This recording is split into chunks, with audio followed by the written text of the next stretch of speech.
his time, in his time,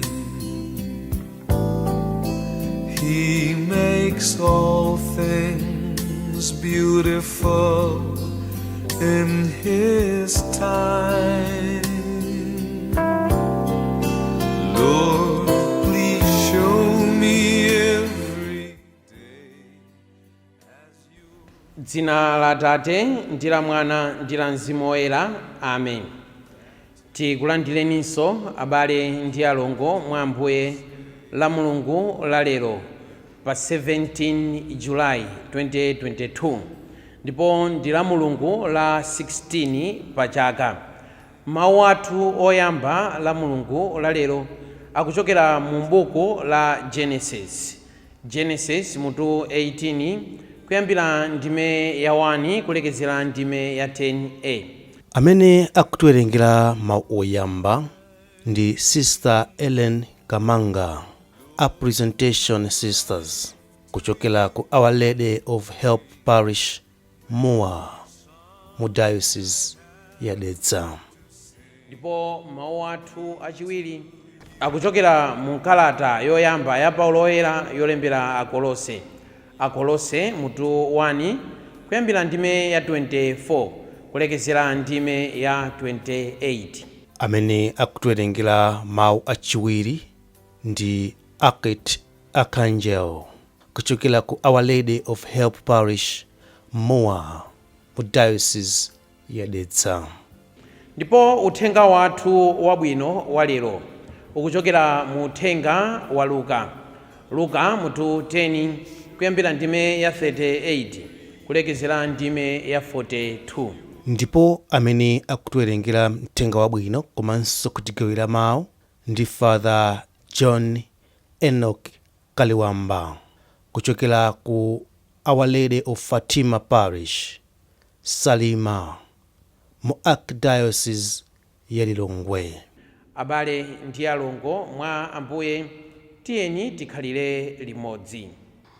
Abrahamu adalandira alendo bwino, osadziwa kuti ndi Mulungu mwini amene adzamuyendera. Ndipo Mulungu adamudalitsa koposa amene iye anali kuyembekezera. Mawu a buku la Genesis 18 ndime 1 kulekeza 10a. Tsiku lina Shauta adaonekera Abrahamu ku mitengo ya thundu kutatentha. Mwadzidzidzi adangoona anthu atatu atayimirira potero. Atangowaona, adanyamuka mwansanga kukakumana nawo. Ndipo adawerama mpaka pasi nati, "Mbuyanga, ngati ndapeza kuyanja pamaso panu, chonde musapitirire pa khomo pa mtumiki wanu. Ndikupatseni madzi kuti mutsuke mapazi.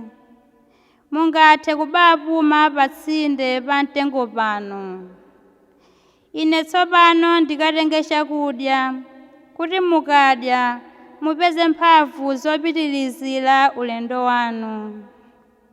Mwabwera pa khomo panga pano, motero ndiyenera kukutumikirani." Anthuwo adayankha kuti, "Chabwino, uchite monga waneneramo." Abrahamu adalowa msangamsanga mu hema, ndipo adawuza Sara kuti, "Utenge nsengwa zitatu za ufa wosalala, ukande ndi kupanga buledi." Pamenepo Abrahamu adathamanga nakatenga mwana wang'ombe onenepa, nampereka kwa wantchito kuti akonze mwansanga. Kenaka adatenga mafuta a mkaka ndiponso mkaka okama chatsopano ndi nyama yokozakoza ija, nawapatsa zonsezo. Iye adakhala potero pamene anthuwo anali kudya pa tsinde pa mtengo. Tsono anthuwo adafunsa Abrahamu kuti, "Kodi Sara mkazi wako ali kuti?" Abrahamu adayankha kuti ali mu hemamu. Shauta adati, ndikukulonjeza kuti pakapita miyezi 5 ndidzabweranso, ndipo mkazi wako adzabala mwana wamwamuna. Mawu a Shauta. Ali kuzunzika ndende, Paulo woyera adakondwa poona kuti anthu ambiri adakhulupirira mawu a Mulungu chifukwa cha maphunzitso ake ndi masautso ake. Mawu achiwiri. Mawu a kalata ya Paulo woyera kwa Akolose. Akolose mutu 1 kuyambira ndime ya 24 kulekeza ndime ya 28. Abale, tsopano ndakondwa kuti ndakusaukirani, pakuti pakumva zowawa ndili kuthandiza kutsiriza m'thupi mwanga zotsala za masautso a Khristu chifukwa cha thupi lake, limene lili mpingo. Ndipo ine ndine mtumiki wa mpingowu, pakuti Mulungu anandipatsa ntchito yoti ndiyigwire pakati panu. Ntchitoyi ndi yakuti ndilalike mawu ake onse. Mawuwo ndiwo chinsinsi chimene chinali chobisika nthawi zonse kwa mibado yonse, koma chimene tsopano Mulungu wachiulula kwa anthu ake. Iye adafuna kuti anthuwo adziwe chinsinsicho chokoma kopambana kwa anthu a mitundu yonse. Chinsinsicho ndi chakuti Khristu ali mwa inu, ndipo inu akukupatsani chiyembekezo chakulandira ulemerero. Khristuyo ndiye amene tikumulalika. Timachenjeza munthu aliyense ndiponso timaphunzitsa munthu aliyense ndi nzeru zonse zimene tili nazo, pakuti tifuna kusandutsa munthu aliyense kuti akhale wangwiro mwa Khristu. Mawu a Ambuye. Ambuye akhale nanu, akhalenso ndi mzimu wanu. Mthenga woyera monga adalembera Luka. Ulemu kwa inu Ambuye.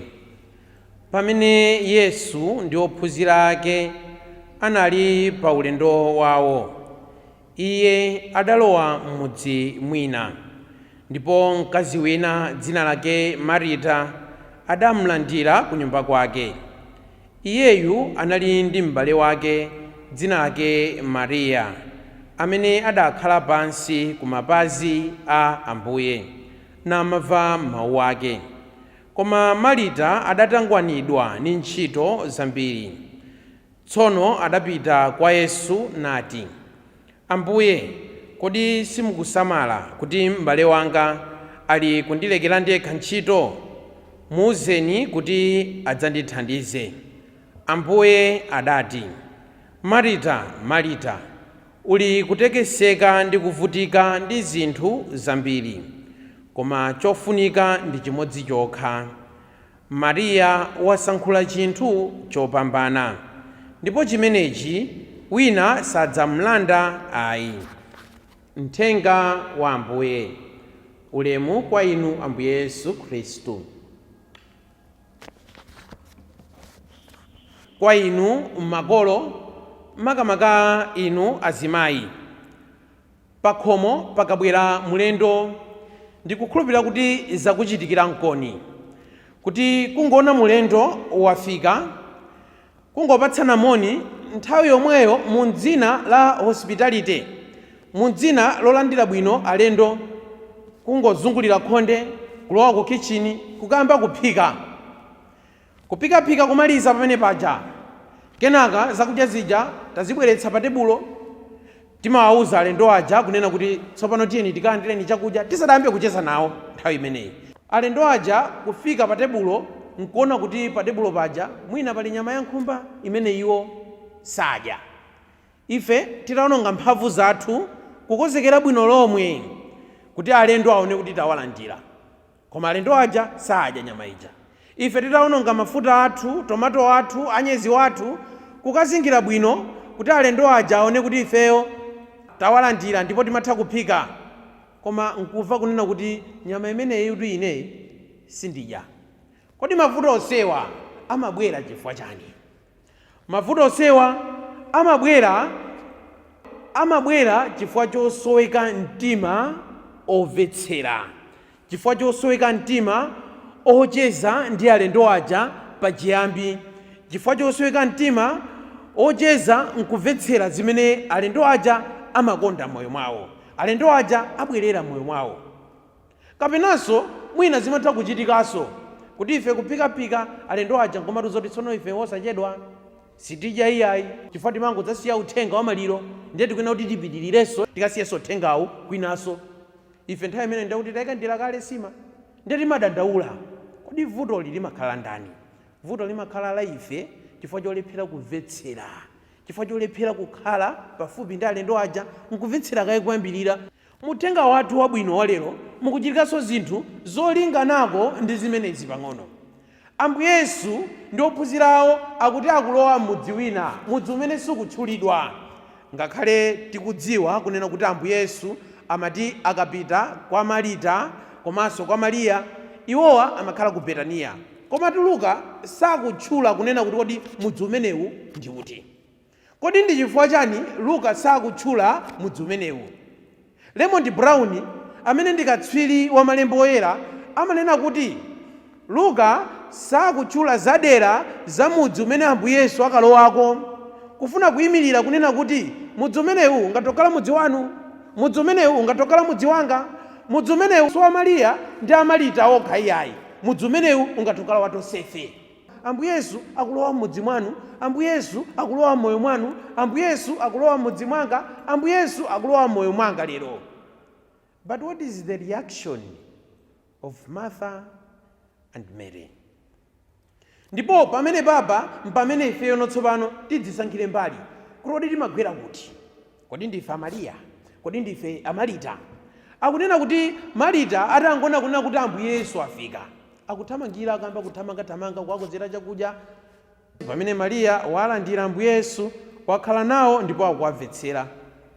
Marita poona kunena kuti zimene iye akuchita ndiye zoyenerera ndiye zabwino, akubwera nkuwauza Ambuye Yesu, ala Ambuye mukungomuona m'bale wangayu akundisiyira ine ntchito ndipo yanditchola, muuzeni abwere adzandithandize. Ambuye Yesu akunena kuti Marita, iwe Marita, ukutekeseka ndi zinthu zosathandiza, m'bale wakoyu ndi amene wasankha chinthu chabwino. Mary has chosen the better part. Uthenga wabwino walero ukusonyeza magawo awiri mmoyo wathu wa tsiku ndi tsiku: active apostolic life and active contemplative life. Moyo otangwanika pa utumiki komanso moyo osinkhasinkha pa utumiki. Mariya wasankha kuti akhale pa mapazi a Ambuye Yesu nkumvetsera nkusinkhasinkha, pamene Marita wasankha kuti awatumikire Ambuye Yesu potangwanika ndi zina. Koma kodi ndi zimene abwerera Ambuye? Koma kodi ndi zimene anabwerera Ambuye moyo mwanu? Koma kodi ndi zimene Ambuye anabwerera moyo mwanga? Lero masiku ano mmoyo wathu ngati tikufa moyo wa uzimu, ndifukwa chonena kuti ambiri mwa ife tikulephera kusinkhasinkha. Tsopano chalichi akuti asanduka nyumba imene anthu ochimwa akuchulukirachulukira koma odziwa otangwanika. Tsopano chalichi mwadzaza anthu amene ali odziwa kutangwanika, anthu amene ali odziwa kuimba nyimbo, anthu amene ali odziwa kulalika, anthu amene ali odziwa kuyambitsa mabungwe, koma anthu amene akulephera kuchita kufuna kwa Mulungu. Chifukwa chani tikulephera kuchita kufuna kwa Mulungu? Chifukwa chonena kuti timalephera kusinkhasinkha, kumumvetsera Mulungu, kukhala naye Mulungu, kuti kodi Ambuye chimene mukufuna moyo mwanga njani? Ndiye kumayimba kwambiri, koma kwina kuso nkumachimwaso kwambiri, ndiye kumalalika kwambiri, ndiye kwina kuso nkumachimwaso kwambiri, ndiye kulowa mabungwe ambiri, kwina kuso nkukhalanso ni machimo ambiri. Bwanji lero tiyambe kusinkhasinkha kuti tidziwe chimene Ambuye akufuna kwenikweni moyo mwanga. Bwanji lero muyambe kusinkhasinkha kuti mudziwe chimene Ambuye akufuna kwenikweni moyo mwanu. Phunziro lina limene tikuphunzira mu uthenga wathu wabwino wa lero nkunena kuti Ambuye Yesu amabwera poyambirira ndi cholinga chonena kuti osati kuti ife tatumikire ayi, koma cholinga chimene Ambuye amabwerera poyambirira nkunena kuti ife tikhale amodzi ndi Ambuye. Tingathe kuwatumikira koma tili olekana, tingathe kuwatumikira koma tikutumikira pambali, tingathe kuchita ntchito imene kunena kuti ya Mulungu koma isali ya Mulungu, ili yathu, ili yosangalatsa ife. Lero Ambuye akufuna tidzizifunsa kuti ntchito imene ndimachita imasangalatsa Mulungu. Kandi ndili munkwaya ndizifunse kunena kuti zimene ndikuchitazi zikusangalatsa Mulungu kapena zikusangalatsa ine. Kandi ndili mubungwe lowerenga ndizifunse kuti zimene ndikuchitazi zikusangalatsa Mulungu kapena zikusangalatsa ine. Zinatu zimene timachita zimangotisangalatsa ife. Mulungu akufuna mwina titembenuka mtima, Mulungu mwina akufuna titayamba khalidwe lina lake, Mulungu mwina akufuna titamayenda njira ina yake, koma ife tazisankhira njira ina.